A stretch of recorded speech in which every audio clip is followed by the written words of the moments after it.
Hello students, welcome once again to this amazing YouTube channel Ruhi online classes and I hope आप लोग एकदम बढ़िया होंगे एंड अपनी पढ़ाई एकदम अच्छे से कर रहे होंगे। तो ये वीडियो आप लोगों का क्लास 10th का रहने वाला है एंड जैसा कि आप सबको पता है जो पुराने बच्चे हैं कि अभी तक मैंने जितने भी वीडियोस बनाए हैं क्लास 10th के लिए इस सीरीज़ में सब कुछ हैंड रिटन नोट्स था एंड आप लोग उसको काफ़ी सपोर्ट किए थे एंड काफ़ी व्यूज़ भी गए, आप लोग उस पर पढ़ाई भी किए एंड नोट्स भी बनाए, मेरे को पता है। लेकिन अब जो ये वाला वीडियोज़ है ये हैंड रिटन तो नहीं है, लेकिन इसमें आपको सारे नोट्स मिल जाएंगे जैसे आपको पुराने लेक्चर्स में मिलते थे।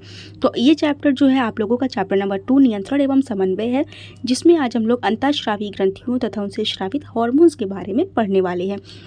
एंड इसके पहले वाले चैप्टर में हम लोगों ने पूरा मस्तिष्क कवर कर लिया है, केंद्रीय तंत्रिका तंत्र, परिधीय तंत्रिका तंत्र एंड स्वायत्त तंत्रिका तंत्र के बारे में हम लोगों ने पढ़ाई कर ली है। अब यहाँ पे हम लोग पढ़ेंगे हार्मोन्स के बारे में, अंतःस्रावी ग्रंथियों के बारे में एंड उनसे जितने भी हार्मोन्स बनते हैं सब कुछ आज हम लोग इस वीडियो में कवर करेंगे। तो स्टार्ट करेंगे। आज हम लोग अपने हार्मोन्स के बारे में देखेंगे, हार्मोन्स क्या होता है, हार्मोन्स की परिभाषा देखेंगे एंड जिनको थोड़ा लेट हो रहा होगा, ये थोड़ा सा 1 मिनट का वीडियो था, इसको आप स्किप कर सकते हैं। लेकिन अब हम लोग स्टार्ट करेंगे हार्मोन्स। तो देखते हैं हार्मोन्स क्या होता है। आप लोग को पता है कि हार्मोन्स एक रासायनिक पदार्थ होता है जो अंतःस्रावी ग्रंथियों द्वारा स्रावित किया जाता है। एंड हम लोग देखते हैं अब उच्च कोटि के जंतुओं में तंत्रिका तंत्र के अतिरिक्त कुछ विशेष ग्रंथियों के द्वारा शारीरिक क्रियाओं का नियंत्रण होता है। यह ग्रंथियां विशेष प्रकार के रासायनिक पदार्थ का स्राव करती हैं जिन्हें हार्मोन्स कहते हैं। इस तरह से आप अपने एग्जाम में लिख सकते हैं कि अगर आपके एग्जाम में आ जाए परिभाषा लिखने के लिए तो आप हार्मोन्स की परिभाषा लिख सकते हैं कि हमारे शरीर में विशेष प्रकार की ग्रंथियां पाई जाती हैं, जैसे अंतःस्रावी ग्रंथियां मैंने आपको बताया, और उन सभी के नाम भी अभी हम लोग देखेंगे। तो वो जो ग्रंथियां होती हैं हार्मोन्स बनाती हैं एक रासायनिक पदार्थ, उन्हीं को हम लोग हार्मोन्स कहते हैं। आई होप इतना समझ में आ गया होगा। आगे हम लोग देखते हैं हार्मोन स्रावित करने वाली ग्रंथियां को नलिका विहीन ग्रंथियां कहते हैं या अंतःस्रावी ग्रंथियां कहते हैं। तो आपकी जो हार्मोन्स स्रावित करने वाली अंतःस्रावी ग्रंथियां उनको नलिका विहीन ग्रंथियां बोलते हैं, क्योंकि वो डायरेक्ट आपके ब्लड में जो हार्मोन्स होता है उनको स्रावित करते हैं, ना कि किसी नली में। आगे हम लोग देखते हैं कि मनुष्य में अंतःस्रावी ग्रंथियों के बारे में कि कितनी अंतःस्रावी ग्रंथियां पाई जाती हैं और उनके नाम कौन कौन से होते हैं। तो स्टार्ट करते हैं सारे अंतःस्रावी ग्रंथियों के बारे में। तो हमारा सबसे पहली ग्रंथि है पीयूष ग्रंथि, सेकंड हमारा है थायराइड ग्रंथि, थर्ड है पैराथायरॉइड ग्रंथि एंड उसके बाद हमारा जो फोर्थ ग्रंथि है वो है वो अधिवृक्क ग्रंथि। जो हमारा फिफ्थ ग्रंथि है वो है हमारी पीनियल ग्रंथि एंड साथ ही साथ आप इसको लिखते भी चलिएगा, सारे नोट्स आप बनाते चलिएगा एंड जहाँ पे आपको लगे बहुत स्लो मैं बोल रही हूँ वहाँ पे आप वीडियो को थोड़ा फास्ट कर लेना एंड जहाँ पे आपको लगे थोड़ा फास्ट है तो वहाँ पे आप उसको वीडियो की स्लो कर लेना। तो ये पूरा आपको 6 ग्रंथियों के बारे में अच्छे से बता दिया गया है। तो गाइज़ आप लोग हैंड रिटन नोट्स भी देख चुके हो, पढ़ाने का तरीका एंड इस तरह से एडिटिंग वाला भी देख चुके हो जो मैंने लिखा है। तो आप मुझे कमेंट में ज़रूर बताना कि आपको राइटिंग वाला पसंद था या फिर ऐसे आपको कंप्यूटराइज पसंद है। आप जैसा बोलेंगे कमेंट में मैं वैसा आप लोगों के लिए नेक्स्ट वीडियो लेके आऊँगी। पर आप हो सके तो कमेंट में मेरे को ज़रूर बताना कि आपको हैंड रिटन वीडियोज़ चाहिए या फिर ऐसी वीडियोज़ चाहिए। ओके, आगे हम लोग जो अंतःस्रावी ग्रंथियां हैं एक एक करके हम सारी ग्रंथियों के बारे में पढ़ने वाले हैं। तो स्टार्ट करेंगे आज हम लोग पीयूष ग्रंथियां, और ये काफ़ी बड़ी है तो आज हम लोग हो सके तो पीयूष ग्रंथि तक ही पढ़ेंगे। उसके बाद नेक्स्ट हमारा जो टॉपिक रहेगा थायराइड ग्रंथि, उसको हम लोग नेक्स्ट वीडियो में कवर करेंगे क्योंकि इससे वीडियो थोड़ा लंबी हो जाएगी, यही लिए इसको हम लोग नेक्स्ट टॉपिक में बाकी का सब कवर करेंगे। ओके, एंड आई होप इतना सब कुछ आपको समझ में आ गया होगा एंड नहीं समझ में आया तो आप वीडियो को दोबारा से देखें एंड अगर आपको जिस टॉपिक में कोई दिक्कत आ रही है तो उसको आप कमेंट में ज़रूर बताएं, मैं उसको फिर से शॉर्ट वीडियो में समझाने की कोशिश करूँगी। लेकिन आपको जहाँ पे भी डाउट है उसको आप कमेंट सेक्शन में ज़रूर बताएं। अगर आपको समझ में भी आता है ये टॉपिक तो आप वहाँ पे रेड हार्ट कमेंट कर देना कि जिससे मुझे समझ में आ जाए आपको समझ में आया है या फिर नहीं समझ में आया है। ओके, या फिर आप थंब एक्सप्रेशन भी कर सकते हैं। आगे हम लोग स्टार्ट करेंगे पीयूष ग्रंथि के बारे में। यह ग्रंथि अग्र मस्तिष्क के पश्च भाग में डायसेफेलॉन नामक संरचना से अधर तल पर स्थित होती है जो इन्फंटिबुलम नामक वृंत के द्वारा मस्तिष्क से जुड़ी होती है। तो गाइज जितने भी स्टूडेंट ये वीडियो देख रहे हो मैं उनसे यही बोलूँगी कि अगर आपको ये टॉपिक अच्छे से समझना है तो सबसे पहले आप प्रीवियस वीडियो देखें जहाँ पर आपको ह्यूमन ब्रेन के बारे में अच्छे से समझाया गया है। तो आप जब वो वीडियो देखेंगे तो वहाँ पे आपको मस्तिष्क का डायग्राम मिलेगा, जहाँ भी आपको दिखेगा जो मस्तिष्क का आगे वाला भाग है अग्र मस्तिष्क, उसका अग्र मस्तिष्क का पीछे वाला भाग, मतलब कि जहाँ से आपका मध्य मस्तिष्क शुरू हो रहा है ना, उसका जस्ट आगे वाला भाग, वहाँ पे पाया जाता है डायनसेफेलॉन।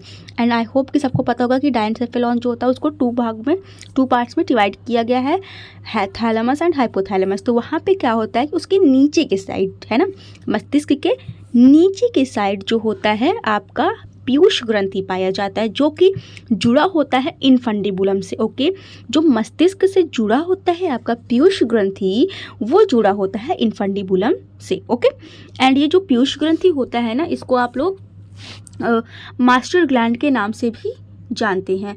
पीयूष ग्रंथि को आप लोग मास्टर ग्लैंड भी बोल सकते हो, पिट्यूटरी ग्लैंड भी बोल सकते हो, या फिर पीयूष ग्रंथि भी आप इसको बोल सकते हो। एंड आई होप कि आपको इतना टॉपिक समझ में आया होगा। एंड अभी तक आप लोग यहाँ तक वीडियो देख चुके हैं एंड अभी तक आपको चैनल सब्सक्राइब नहीं किए हैं, तो सबसे पहले आप लोग चैनल को सब्सक्राइब करें। एंड इसके बाद हम लोग देखेंगे पिट्यूटरी ग्रंथि के अग्रपिंड से निकलने वाले मुख्य हार्मोन। ओके, जो हार्मोन्स आपके पीयूष ग्रंथि मतलब अग्रपिंड से स्रावित होती हैं, इन सब के बारे में हम लोग देखेंगे। तो सबसे पहले जो हार्मोन बनता है आपके पीयूष ग्रंथि से, वो होता है वृद्धि हार्मोन। ओके, तो हम लोग अब स्टार्ट करेंगे वृद्धि हार्मोन के बारे में। तो मैं आपको बता दूं कि जो वृद्धि हार्मोन होता है, इसको हम लोग सोमैटोट्रोपिक हार्मोन भी बोलते हैं।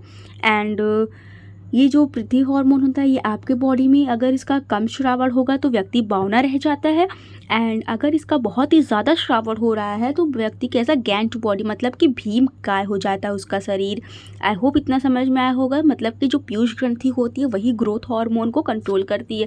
अगर ये ज़्यादा श्रावण हो रहा है तब आपका जो बॉडी है बहुत ही लंबी चौड़ी भीमकाय हो जाएगी।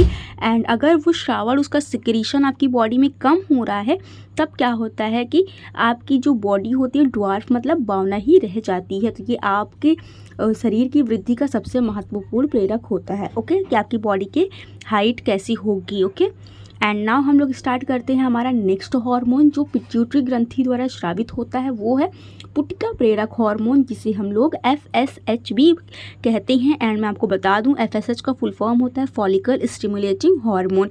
अब हम लोग देखेंगे ये वाला जो हार्मोन होता है मेल एंड फीमेल दोनों में पाया जाता है। तो हम लोग देखेंगे इसका मेल में क्या काम होता है, एंड फिर आफ्टर दैट हम लोग देखेंगे इसका फीमेल में क्या काम होता है। तो स्टार्ट करते हैं हम लोग अपना FSH।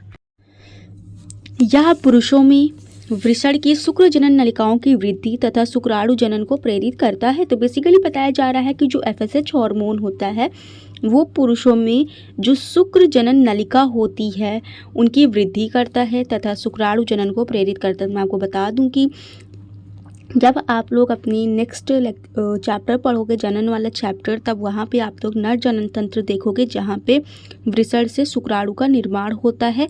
आफ्टर दैट शुक्राणु का निर्माण जो होता है उसको शुक्राशय तक जाना रहता है। तो शुक्राशय तक जाने के लिए जिस मार्ग का वो प्रयोग करता है वो होता है शुक्र जनन नलिका।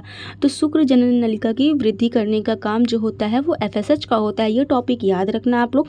हम लोग जब नेक्स्ट चैप्टर पढ़ेंगे तो मैं वहाँ पर आपको याद दिलाऊँगी। ओके, आफ्टर डेट हम लोग देख लेते हैं स्त्रियों में इसका क्या काम होता है। तो स्त्रियों में यह अंडाशय की वृद्धि और विकास, अंड जनन तथा मादा हार्मोन्स एस्ट्रोजन के स्रावण को प्रेरित करता है। तो स्त्रियों में इतना सारा ये काम करता है। सबसे पहले अंडाशय की वृद्धि करता है। आप सबको पता होना चाहिए कि अंडाशय की वृद्धि और विकास, अंड जनन मतलब कि अंडाशय की वृद्धि और विकास करता है, और उसके बाद अंड जनन मतलब कि अंडाणु जिस प्रक्रिया द्वारा बनते हैं उसे हम लोग अंड जनन कहते हैं। आई होप ये टॉपिक आप लोगों को समझ में आया होगा, एंड साथ ही साथ आप इसका नोट्स भी बना रहे होंगे। तो हमारा कंप्लीट हो गया 2 हार्मोन। सबसे पहले हम लोग पढ़े वृद्धि हार्मोन्स, सेकंड पढ़े हम लोग पुटिका प्रेरक हार्मोन्स, थर्ड अब हम लोग अपना पढ़ेंगे ल्यूटिनाइजिंग हार्मोन। तो ये हार्मोन जो होता है ल्यूटिनाइजिंग, यह एंड्रोजन्स के स्रावण को प्रेरित करता है। ओके, एंड्रोजन हार्मोन के स्रावण के लिए ये प्रेरित करता है उनको बनने के लिए। उसके बाद हम लोग पढ़ेंगे थायरोट्रोपिक हार्मोन, या फिर इसे हम लोग थायराइड प्रेरक हार्मोन भी बोलते हैं। इस मतलब कि इसे इंग्लिश में शॉर्ट फॉर्म में हम लोग TSH बोलते हैं, मतलब कि थायराइड स्टिमुलेटिंग हार्मोन। तो ये जो होता है ये वाला हार्मोन एक लाइन में हम लोग पढ़ेंगे, यह थायराइड ग्रंथि की वृद्धि एवं श्रावण क्रिया का प्रेरक करता होता है। थायराइड ग्रंथि जो होती है आप सबको पता है कि हमारे गले में पाई जाती है स्वर यंत्र के पास, तो उनकी वृद्धि करता है और उसके बाद इनके श्रावण के लिए भी यही प्रेरक होते हैं। आगे हम लोग पढ़ेंगे प्रोलैक्टिन, जिसे हम लोग मेमोट्रोपिक हार्मोन के नाम से भी जानते हैं। तो हम लोग देखेंगे मानव में इस हार्मोन का क्या काम होता है। तो सबसे पहले हम लोग पढ़ेंगे कि ये जो प्रोलैक्टिन हार्मोन होता है इसका सबसे ज़्यादा रोल स्त्रियों में देखा जाता है, कि स्त्रियों में गर्भकाल के चलते अधिक मात्रा में स्रावित होकर या स्तनों की वृद्धि प्रेरित करता है। तो बेसिकली क्या होता है कि स्त्रियों में स्तन की वृद्धि के लिए ये प्रेरित होता है तथा शिशु के जन्म के बाद या दुग्ध के स्राव को प्रेरित करता है। स्तन ग्रंथि की जब वृद्धि हो जाती है तो उसमें शिशु के जन्म के बाद इसमें दुग्ध के स्राव को प्रेरित करता है। दुग्ध के स्राव को प्रेरित करने के लिए प्रोलैक्टिन हार्मोन्स का काम होता है। ओके, उसके बाद हम लोग पढ़ेंगे एड्रेनोकॉर्टिकोट्रोपिक हार्मोन। तो इसे हम लोग शॉर्ट में ACTH हार्मोन भी कह सकते हैं। यह हार्मोन जो होता है, मतलब कि ये ग्रंथि जो होती है या एड्रेनोकॉर्टिकोट्रोपिक हार्मोन हम लोग देखेंगे, तो ये हार्मोन जो होता है यह अधिवृक्क ग्रंथियों के वल्कीय भाग को श्रावण के लिए प्रेरित करता है। तो आप लोग अधिवृक्क ग्रंथि पढ़ चुके हो, वहाँ पे एड्रेनोकॉर्टिकोट्रोपिक हार्मोन होता है। ये सारे जितने हार्मोन पढ़े थे ये था आपके पीयूष ग्रंथि के अग्रपिंड से श्रावित हार्मोन्स। अब हम लोग देखेंगे कि पीयूष ग्रंथि के पश्चपिंड से कौन कौन से हार्मोन श्रावित होते हैं। तो बेसिकली इसमें आप लोग जो है 6 हार्मोन पढ़ चुके हो। आफ्टर डैट जो पश्चपिंड से श्रावित होने वाला हार्मोन है वो केवल 2 होते हैं, जिसमें आप लोग वैसोप्रेसिन पढ़ोगे, शॉर्ट में से हम लोग ADH बोल सकते हैं, एंड आप लोग पढ़ोगे ऑक्सीटोसिन हार्मोन के बारे में। तो सबसे पहले हम लोग स्टार्ट करते हैं वैसोप्रेसिन हार्मोन के बारे में। तो मैं आपको बता दूं, यह वृक्क नलिकाओं में जल के पुनरावशोषण में वृद्धि कर मूत्र की मात्रा में कमी करता है तथा शरीर के कुछ भागों की रुधिर वाहिनियों को संकुचित कर रुधिर दाब में वृद्धि करता है। तो वैसोप्रेसिन जो होता है आप लोग पढ़े थे नेफ्रॉन की संरचना, जहाँ पे आप लोग देखे थे पुनः अवशोषण हो रहा था। तो पुनः अवशोषण हेल्प करने के लिए वैसोप्रेसिन जो होता है वो हेल्प करता है जल के पुनः अवशोषण में, और उसके बाद ये शरीर के कुछ भागों की रुधिर वाहिनियों को भी संकुचित करके जो ब्लड प्रेशर होता है उसको वृद्धि करता है उसमें। आगे बढ़ेंगे हम लोग ऑक्सीटोसिन के बारे में। ऑक्सीटोसिन जो होता है ये बेसिकली फीमेल्स में देखा जाता है। यह गर्भावस्था में गर्भाशय की पेशियों के संकुचन को प्रेरित कर प्रसव पीड़ा उत्पन्न करता है। आगे इसका सेकंड काम है यह दुग्ध ग्रंथियों से दुग्ध श्रावण में सहायता करता है। मैंने आपको बताया था ऑक्सीटोसिन ज़्यादातर फीमेल के लिए हेल्पफुल होता है। तो आप लोग देखे थे प्रोलैक्टिन एंड ऑक्सीटोसिन हार्मोन का सेम काम है दुग्ध श्रावण करने के लिए। एंड आई होप इतना सब कुछ आपको समझ में आ गया होगा।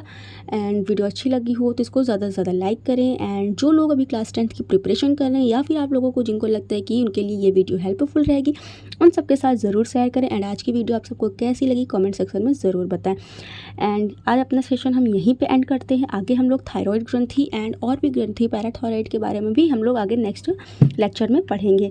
सो गाइज आज हम लोग लेक्चर ख़त्म करते हैं। एंड वीडियो अच्छी लगी हो तो फिर से मैं बोलूँ उसको ज़्यादा से ज़्यादा लाइक करें, शेयर करें। एंड आप लोग चाहते हैं कि सबसे पहले आप लोग के पास नोटिफिकेशन पहुँचे तो चैनल को सब्सक्राइब जरूर करें। Thank you, bye bye.